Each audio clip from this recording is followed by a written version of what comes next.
నమస్కారం సార్. ఓ mister Netaji, correct టైంకి వచ్చావు. ఏ పనైనా టైంకి చేయడం నా అలవాటు సార్. Very good.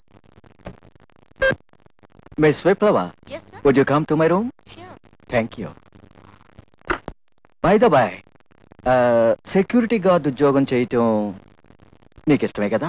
అసలు ఉద్యోగం ఇచ్చే నాథుడే లేని ఈ దేశంలో ఉద్యోగం ఇస్తానని చెప్పాక దాన్ని వద్దనటం మర్యాద కాదు సార్. ఆహా, డబ్బు కంటే శక్తి గొప్పదని చాలా మంది విర్రవీగే రోజులు కదా. గార్డు ఉద్యోగానికి వచ్చే ముష్టి డబ్బుల కోసం నువ్వు కక్కుర్తి పడతావా అని. తెలియని వయసులో అలా ఎవడైనా వాగుతాడేమో గాని డబ్బును మించింది ప్రపంచంలో మరేం లేదు సార్. మనిషి ప్రాణం తీయటానికి జబ్బు ఎలాంటిదో మనిషి ప్రాణం పోయటానికి డబ్బు ఎలాంటిది సార్.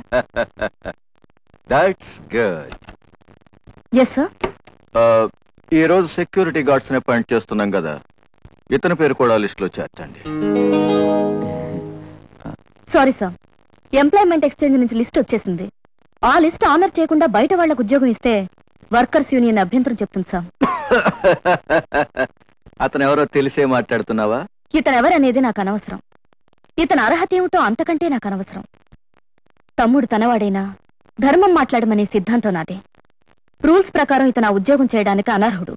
మేడం, మీ మాటలు వింటుంటే నేనిక్కడ ఉద్యోగం చేయడం తమరికి పర్సనల్ గా ఇష్టం లేనట్టుంది. నేతాజీ, ఎవరికి ఇష్టం లేకపోయినా నువ్వు ఇక్కడ ఉద్యోగం చేస్తున్నావు. అండ్ మిస్ విప్లవ, బాస్ గా నేను ఆర్డర్ వేస్తున్నాను. సారీ సార్, అతని అపాయింట్మెంట్ గవర్నమెంట్ రూల్స్ కి వ్యతిరేకిస్తుంది. అలా అయితే నా పర్సనల్ సెక్యూరిటీ గార్డుగా ఒక కొత్త పోస్ట్ క్రియేట్ చేసేవండి. అతనికి ఇచ్చే జీతం మీ పర్సనల్ అకౌంట్ నుంచి ఇవ్వాల్సి వస్తుంది.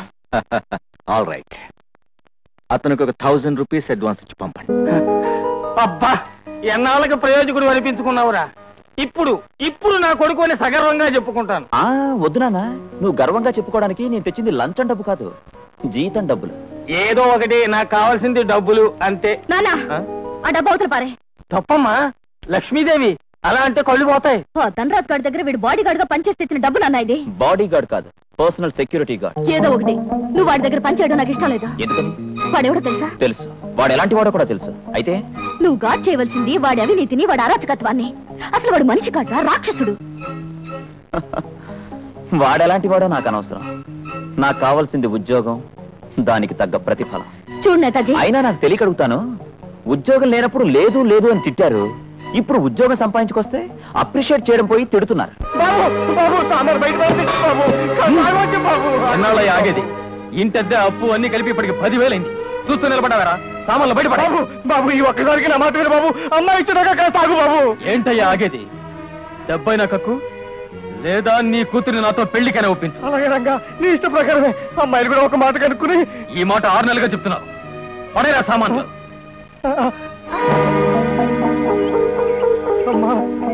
నాన్న, ఏమిటిదంతా? ఈ అహింసను విసిరేస్తే మిగిలేది హింసే. ఎవరా నువ్వు? నీ మొగుణ్ణి. నేతాజీ, ఈ గొడవ నీకు అనవసరం. నువ్వు వెళ్ళు.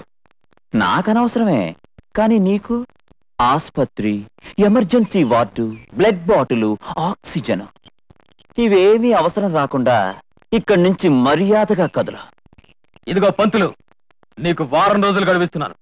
నీ కూతుర్ని ఇచ్చి పెళ్లి చేస్తావో నా బాకీ తీరుస్తావో తెలుసుకో. పదరా. ఏమిటి నాన్న అతను అనేది? నా చేతగాని తనమమ్మా. ఎవరు బాబు నువ్వు? దేవుళ్ళ వచ్చి ఆదుకున్నావు. చెప్పానుగా నాన్న, ఆ మధ్య లైబ్రరీలో గొడవ జరిగితే. ఇతనేనా? నమస్కారం బాబు. తప్పు మాస్టారు, మీరు పెద్దవారు, నాకు నమస్కారం పెట్టకూడదా? కూర్చోండి. నన్ను అండి అనకలేదు మాస్టారు, నేను మీ స్టూడెంట్ని, నేతాజీని. నేతాజీ అంటే నువ్వా బాబు? బాగున్నావా? ఎన్నాళ్ళయిందో నిన్ను చూసి. మీ అక్క ఏం చేస్తోంది? ఉద్యోగం చేస్తోంది. సంతోషం బాబు. ఏమిటో ఆనాడు డబ్బున్న వాళ్ళని ఎదిరించే ధైర్యం లేక నిన్ను స్కూల్ నుంచి వెళ్ళగొట్టాను. జీవితంలో నీకు చదువు సంజ అవ్వకుండా చేశానయ్యా. అదేం మంచిదండి మాస్టారు, లేకపోతే అనవసరంగా చదివి చెడిపోయేవాడిని. ఇప్పుడు చూడండి, ఐఎమ్ వెరీ హ్యాపీ. ఏమో, నేను నీకు అపకారమే చేశానో ఉపకారమే చేశానో నాకు తెలియదు. కానీ నువ్వు మొన్న నా బిడ్డ మానాన్ని కాపాడావు, ఈవేళ మా అభిమానాన్ని కాపాడావు బాబు. అలాగే నా బిడ్డను ఈ చేతిలో పెట్టి మార్గం చూపించు బాబు. మీరేం దిగులు పడకండి మాస్టారు, మీ అమ్మాయి పెళ్లి సంగతి నాకు వదిలేయండి. నే చేసుకుంటాగా. ఏమన్నావు బాబు? అదే నే చూసుకుంటాగా. వస్తా మాస్టారు, వస్తా శాంతి.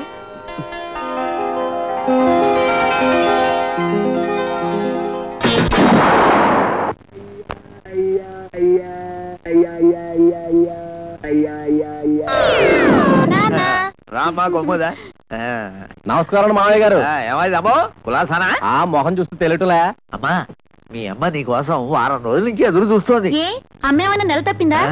నాకు ఇంకా ఆచాండాలం కూడాను. నీ చెల్లెలు శృతి తప్పుతుంటేను దాన్ని కాస్త దారిలో పెడతావని నిన్ను రమ్మని రాశాను. ఎవరైనా అభాగ్యుడు పేయింగ్ గెస్ట్ గా తీరడా మామయ్య గారు? అభాగ్యుడే ఉంటాయి మా కొమ్మని. అదే కోపాలను చేసుకున్నంత మాత్రం నీకు ఏమన్నా లోపం వచ్చిందా? ఏమిటి? ఏమి ఆ రోజు గంట కొట్టానన్నది దాని ఫలితమైనా ఇది కనుక్కొచ్చావు. అలాగేనండి. అమ్ములు ఏమైంది నీకు? నా బంగారు తల్లి ఏమైంది? 3 వేలు చూపెడుతోంది, మంచినీళ్ళ ఇచ్చి చావండి. కాదు, నాకు 3వ నెల. 3 నెలల? ఒరే అబ్బులు అబ్బులు అబ్బులు అబ్బులు. Yes mister టుంబారావు. నమ్మి ఇంట్లో పెట్టుకుంటే ఇంత పని చేస్తావా? ఎంత పని మిస్టర్ టుంబారావు? అదే మా అమ్ములకి. అదే యువత యువకులు సర్వసాధారణంగా చేసే పని అదేగా. సాధారణం కాదురా, పెళ్లి కాకుండా కడుపు చేయటం అసాధారణం. పెళ్లి కాకముందే కూతుర్ని కుర్రాడి మీదకి ఎగదోలటం అసాధారణం కాదా? నేను బుద్ధి తక్కువే చేశాను. నాకు బుద్ధి ఎక్కువై చేశాను, నీకు బుద్ధి రావాలని చేశాను. వచ్చిందిరా బాబు వచ్చింది. ఇక నా నల్లరు పెట్టకుండా దాని మెడలో 3 ముళ్ళు వేసేయి. వెయ్యను. నీ కూతురుతో నీ ఇంట్లో ఒక కలియుగ కన్నుని కని పెంచుకో. వస్తాను, బాయ్. నేను ప్రపోజ్ చేస్తున్న ఈ ప్లాన్ వలన ప్రస్తుతం మనం వాడుతున్న 3 డిస్టిలరీస్ అవసరం లేకుండా ఒకేసారి ప్యూరిఫై అవుతుంది సార్. దీని వలన రోజుకు 3 లక్షల ఖర్చు తగ్గుతుంది, 10 గంటలు కూడా సేవ్ అవుతాయి సార్. Very good. ఈ బ్లూ ప్రింట్ గురించి మీరే కంపెనీతో డిస్కస్ చేయలేదు కదా? లేదు సార్, ఇప్పటి వరకు నా దగ్గరే సీక్రెట్ గా ఉంది. Okay, thank you. అబ్బులు అబ్బులు అబ్బులు అబ్బులు అబ్బులు అబ్బులు అబ్బులు అబ్బులు నా మాట వినరా? నా మాట వినరా? ఒరేయ్, నా మాట వినరా? నీకు దండ పెడతాను, నా మాట వినరా? అబ్బులు 6 ఆడపిల్లల్ని కన్నప్పుడు కూడా ఇంత ఆయాసపడలేదురా. నా కూతురు అన్యాయం చేయకురా, నా మాట వినరా? నేను విన్నా, నీకు ఈ శాస్తి జరగాల్సిందే. ఇదిగో కావాలంటే నన్ను కొట్టు తిట్టు, కానీ నా కూతురికి మాత్రం అన్యాయం చేయకురా. ఒరే అబ్బులు అబ్బులు నా మాట వినరా? నా మాట వినరా? ఒరే అబ్బులు, నా మాట వినరా? ఆగండి కుటుంబరావు గారు. బాబు నేతాజీ, సమయానికి వచ్చావు. ముందు చేయదులండి, పారిపోతాడు. నేను అసలేం జరిగిందంటే నాకంతా తెలుసు కుటుంబరావు గారు. ఆడపిల్ల పెళ్లి మోసం చేసి చేయాలనుకోవడం మీ తప్పు. భలే చెప్పావు గురు. ఆడపిల్లను మోసం చేసి తాళి కట్టకపోవడం నీ తప్పు. భలే చెప్పావు. ఇంకో విషయం మీ ఇద్దరికి భలేగా చెప్పనా? చెప్పు బాబు. కుటుంబరావు గారికి ఉన్న 6 ఎకరాల పొలాన్ని 6 కూతుర్లకు ఇచ్చేస్తా. అమ్ముల్ని అబ్బులు క్లబ్ లో పెళ్లి చేసుకో. నాకు వీడి మీద నమ్మకం లేదు. నువ్వే దగ్గరుండి మా అమ్మాయి పెళ్లి జరిపింది. నేనున్నానుగా. సార్ సార్ ఆపండి సార్. వాట్? అటు చూడండి. Welcome sir. సార్, ఆ రోజు లేబర్ కమిషనర్ కి మన అకౌంట్ బుక్స్ తెచ్చి చూపించింది వాడే సార్. గుర్తుపట్టారా? మొత్తం ఫ్యాక్టరీ చుట్టూ తిప్పాడు కదా ఎర్రరు. సరే మీరు వెళ్ళండి. అంటే ఆ రోజు మన దొంగ లెక్కలు పట్టించింది ఈ నేతాజీ గాడేనన్నమాట. అయినా వీడికి ఈ తెలివితేటలు ఎప్పుడు వచ్చాయి? వీడిది శక్తి సార్, యుక్తంతా విప్లవది. ఆ తెలివిని తెలివితోనే ఎదుర్కోవాలి. ఏ గోర్ఖా, విప్లవం ఆప్ చేయి.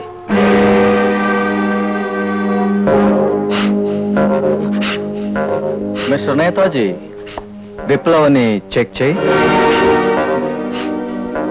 దేనికి సార్? అది నీకు అనవసరం. చెప్పింది చేయడమే నీ duty. Do what I say.